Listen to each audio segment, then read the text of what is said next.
అందరికీ నమస్కారం. వీడియో చూస్తున్నవారు ఓం శ్రీ మాత్రే నమః అని కామెంట్ చేయండి. అలాగే ఒక లైక్ చేసి మా ఛానల్ని సబ్స్క్రైబ్ చేసుకోండి. ఇంట్లో ఎవరైనా ఎప్పుడైనా ఏడుస్తూ ఉంటే వారి ఇంట్లో ఖచ్చితంగా దరిద్ర దేవత తిష్ట వేసుకుని కూర్చుంటుందట. అలాగే ఇల్లు అస్తవ్యస్తంగా ఉండి వాసన వస్తూ ఉంటే కూడా ఇంట్లో దరిద్ర దేవత ఉంటుందట. ఎవరి ఇంట్లో అయితే డబ్బు నిలవదో, అలాగే ఇంట్లో ప్రతిరోజు ఎవరైనా అనారోగ్యంతో బాధపడుతూ ఉన్నా కూడా అలాంటి వారి ఇంట్లో లక్ష్మీదేవి లేదని అర్థం. అంటే ఆ ఇంట్లో ఖచ్చితంగా దరిద్ర దేవత ఉందని అర్థం. మీ ఇంట్లో దరిద్ర దేవత ఉందని తెలిపే 5 సూచనలు ఇవే.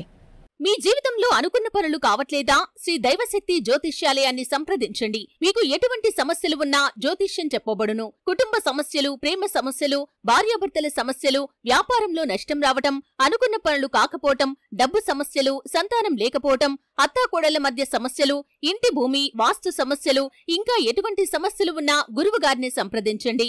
దూరంలో ఉన్నవారికి ఫోన్ ద్వారా కూడా జ్యోతిష్యం చెప్పబడును. తీరని సమస్యలకి యంత్రం, తాయిత్తు ఇవ్వబడును. Phone number 9494802798. ఈ సూచనలు మీ ఇంట్లో కనిపిస్తే మీ ఇంట్లో దరిద్ర దేవత ఉన్నట్టే. ఈ సంకేతాలేంటో ఈరోజు ఈ వీడియోలో తెలుసుకుందాం. వీడియో స్కిప్ చేయకుండా చివరి వరకు చూడండి. లక్ష్మీదేవికి ఒక అక్క ఉంది. ఆమెను దరిద్ర దేవత అని కానీ, జ్యేష్ఠ దేవత అని కానీ, అలక్ష్మి అని కూడా పిలుస్తూ ఉంటారు. లక్ష్మీదేవి, లక్ష్మి ఇద్దరికి కూడా క్వైట్ ఆపోజిట్గా ఉంటారు. ఇది సంపదలకు అధిదేవత లక్ష్మీదేవి. హిందూ పురాణాల ప్రకారం పాల సముద్రం నుంచి లక్ష్మీదేవి జన్మించింది. అయితే లక్ష్మీదేవికి ఒక అక్క ఉంది. ఈ విషయం చాలా మందికి తెలియదు. జీవితంలో లక్ష్మీ కటాక్షం ఉండాలని అందరూ కోరుకుంటూ ఉంటారు. అయితే లక్ష్మీదేవి సోదరి మాత్రం దీనికి పూర్తిగా వ్యతిరేకం. ఆమె పేరు అలక్ష్మి. పాల సముద్రాన్ని మదించినప్పుడు దరిద్ర దేవత తర్వాత ఆలాహారం పుట్టింది. ఆ తర్వాత లక్ష్మీదేవి పుట్టింది. లక్ష్మీదేవి పుట్టిన తర్వాత అమృత కలశంతో ధన్వంతరి అవతరించారు. పాల సముద్రం నుంచి పుట్టిన లక్ష్మీదేవిని వివాహం చేసుకోవాలని విష్ణువు భావిస్తాడు. అయితే అప్పుడు లక్ష్మీదేవి తనకన్నా పెద్దది అయినటువంటి సోదరి వివాహం జరిగిన తర్వాతే వివాహం చేసుకుంటానని అంటుంది. లక్ష్మికి తగిన వరుడి కోసం శ్రీహరి ఎంత వెతికినా ప్రయోజనం ఉండదు. ఆమెను పెళ్లాడడానికి ఎవరు అంగీకరించారు. చివరికి ఉత్తమ మహర్షి ఒప్పుకొని ఆమెను వివాహం చేసుకుంటాడు. ఆ లక్ష్మికి కారం మరియు పుల్లని పదార్థాలంటే ప్రీతి. అందుకే ఇంటి ముందు నిమ్మకాయలు, మిరపకాయలు వేలాడదీస్తారు. లక్ష్మి ప్రవేశించిన ఇంటిలో పేదరికం తాండవిస్తూ ఉంటుంది. ఆ సమయంలో లక్ష్మిని ఎంత ప్రార్థించినా ప్రయోజనం ఉండదు. ఎందుకంటే అలక్ష్మి ఉన్న చోట లక్ష్మి ఉండదు. అక్క చెల్లెలైనప్పటికీ కూడా లక్ష్మీదేవికి, లక్ష్మికి ఆశలు పడదు. వాళ్ళిద్దరూ ఎప్పుడు ఒక చోట కలిసి ఉండరు. ఏ మనిషి కూడా దరిద్ర దేవత ఇంట్లో ఉండాలని కోరుకోరు. ఎందుకంటే దరిద్ర దేవత ఇంట్లో ఉంటే ఎప్పుడూ దరిద్రం తాండవిస్తుంది. దరిద్ర దేవత ఇంట్లో ఉంటే కొన్ని సూచనలు మనకు కనిపిస్తూ ఉంటాయి. అలాంటి సూచనలు కనిపించినప్పుడు దరిద్ర దేవతను వెళ్ళగొట్టే పరిహారాలు చేయాలి. అప్పుడే దరిద్ర దేవత మీ ఇంటిని వదిలి వెళ్తుంది. మరి ఇంతకీ ఆ దరిద్ర దేవత ఇంట్లో ఉంటే ఎలాంటి సూచనలు కనిపిస్తాయి అనే విషయాన్ని ఈరోజు మనం ఈ వీడియోలో వివరంగా తెలుసుకుందాం. ఫ్రెండ్స్, ఫస్ట్ అయితే ఈ వీడియో లైక్ చేసి మా ఛానల్ని సబ్స్క్రైబ్ చేసుకొని మాకు సపోర్ట్ చేయండి. మొదటి సూచన ఏంటంటే, ఎవరి ఇంట్లో అయితే అందరూ ఎప్పుడూ నీరసంగా ఉంటారు, ఆ ఇంట్లో దరిద్ర దేవత ఉందని అర్థం చేసుకోవచ్చు. అంటే కొంతమంది ఇల్లు చూస్తే ఇంట్లో వారు ఎప్పుడు నీరసంగా ఓపిక లేనట్టు ఉంటూ ఉంటారు. ఏ పని గబగబా చేయరు, నిదానంగా చేస్తూ ఉంటారు. ఎందుకురా బాబు ఈ పని చేస్తూ ఉన్నాం అన్నట్లుగా చేస్తూ ఉంటారు. అలా ఇంట్లో వారందరూ కారణం లేకుండా నీరసంగా ఉన్నారంటే ఆ ఇంట్లో దరిద్ర దేవత అనగా జ్యేష్ఠాదేవి ఉందని సంకేతం. ఇక రెండో సంకేతం ఏంటంటే, ఏ ఇంట్లో దరిద్ర దేవత ప్రవేశించి నివాసం ఏర్పరచుకుంటుందో ఆ ఇంట్లోని పిల్లలు తల్లిదండ్రుల మాట అసలు వినరు, వండికేస్తూ ఉంటారు. పెద్దవాళ్ళకు ఎదురు చెబుతూ ఉంటారు. పెద్దల పట్ల అసలు గౌరవం చూపించారు. ఇది దరిద్ర దేవత ఇంట్లో ఉందని తెలిపే రెండో సంకేతం. అంటే ఆడవాళ్ళు ఊరికే ఏడవడం. ఏ ఇంట్లో దరిద్ర దేవత ఉంటుందో ఆ ఇంట్లో ఆడవాళ్ళు చిన్న విషయాలకి ఏడుస్తుంటారు. చిన్న చిన్న మాటలకి పండించుకొని బాధపడుతూ ఉంటారు. అలా మీ ఇంట్లో ఆడవారు కూడా చీటికి మాటికి ఏడుస్తూ ఉంటే దరిద్ర దేవత మీ ఇంట్లో తిష్ట వేసుకుందని గుర్తించండి. ఇది దరిద్ర దేవత మీ ఇంట్లో ఉందని తెలిపే మూడో సంకేతం. ఇక నాలుగో సంకేతం ఏంటంటే, అన్నం పప్పు తరచూ మాడిపోవడం. ఎవరి ఇంట్లో అయితే పదే పదే అన్నం మాడిపోతూ ఉంటుందో పప్పు ఎప్పుడు ఏదో ఒక బాధ మనల్ని పట్టి పీడిస్తూ ఉంటుంది. మరి మరి ఈ దరిద్ర దేవతను బయటికి పంపించాలంటే కొన్ని ప్రత్యేకమైన చిట్కాలు పాటించాలి. మరి ఆ చిట్కాలు ఏంటంటే, ప్రతిరోజు స్నానం చేసిన తర్వాత చిటికెడు పసుపు కలిపి ఆ పసుపు నీటిని ఇంట్లో అన్ని గదుల్లో చల్లాలి. అలా చల్లితే దరిద్ర దేవత తొందరగా ఇల్లు వదిలి వెళ్ళిపోతుంది, లక్ష్మీదేవి వస్తుంది.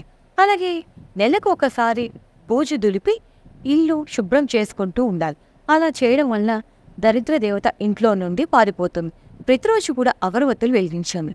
దీంతో పాటు ఎండు కొబ్బరి పొడిలు, సాంబ్రాణి, గుగ్గిలం కలిపి వారానికి ఒకసారైనా ఆవిడతో ఇంట్లో ధూపం వేస్తే దెబ్బకు దరిద్ర దేవత మీ ఇల్లు వదిలి పారిపోతుంది. ఎందుకంటే ఆ ధూపం చాలా శక్తివంతమైనది. ఇలా దరిద్ర దేవత ఇంట్లో ఉందని సూచనలు కనిపించినప్పుడు ఈ చిన్న చిన్న చిట్కాలు పాటించినట్లయితే తప్పక దరిద్ర దేవత మీ ఇంట్లో వదిలి వెళ్ళిపోతుంది. ఇక ఇప్పుడు దీపాలను చేయడం వల్ల దరిద్ర దేవత మన ఇంట్లోకి ఆకర్షించబడుతుంది అనే విషయాన్ని కూడా తెలుసుకుందాం. మన జీవితంలో ఎన్నో తప్పులు చేస్తూ ఉంటాం. అవి చిన్నవే కదా అని తేలిగ్గా తీసుకుంటూ ఉంటాం. కానీ అవే మన పాలిట శాపంగా మారుతాయి. మన ఇంట్లో దరిద్ర దేవత తిష్ట వేసుకోవడానికి కారణం అవుతాయి. తెల్లవారిన తర్వాత ఎక్కువసేపు పొద్దుపోయే వరకు నిద్రించకూడదు. చాలామంది ఇళ్లలో చూసుకుంటే తెల్లవారిన తర్వాత సూర్యుడు నడినెత్తి మీదకు వచ్చే వరకు పడుకుని ఉంటారు. కానీ అలా చేస్తే దరిద్ర దేవత మీ ఇంటి వైపు ఆకర్షించబడుతుంది. మీ ఇంటి వైపు ఆకర్షించబడకుండా ఉండాలంటే సూర్యోదయం కాకముందే నిద్ర లేవాలి. తెల్లవారికి ముందే ఇల్లు ఊడ్చి కల్లాపు చల్లి ముగ్గు పెట్టుకోవాలి. సూర్యుడు వచ్చాక కల్లాపు చల్లితే సూర్యుడికి ఆగ్రహం వస్తుంది. అలాగే సూర్యుడు వచ్చే వరకు నిద్రపోవడం కూడా అస్సలు మంచిది కాదు. కనుక దరిద్ర దేవత మీ ఇంటి వైపు ఆకర్షించబడకుండా ఉండాలంటే ఉదయాన్నే లేవడం అలవాటు చేసుకోవాలి. సూర్యుడు రాకముందే స్నానాదులు పూర్తి చేసుకోవాలి. ఇలాంటి చిన్న చిన్న చిట్కాలు పాటిస్తే మనకు మంచి జరుగుతుంది. లేకపోతే దరిద్ర దేవత మీ ఇంటి వైపు ఆకర్షించబడుతుంది. మీకు ఇబ్బందులే ఎదురవుతాయి. అలాగే ఉదయం నిద్ర లేచిన తర్వాత దుప్పటి తీసి చక్కగా మడత పెట్టి తర్వాత బయటకు రావాలి. దుప్పటి మంచం మీద పడుకోకూడదు.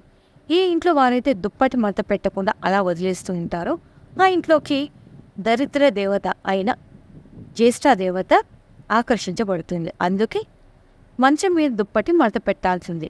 భోజనం చేసిన తర్వాత అలాగే కూర్చోకూడదు. ఎంగలి పళ్ళం అలాగే ఉంచకూడదు.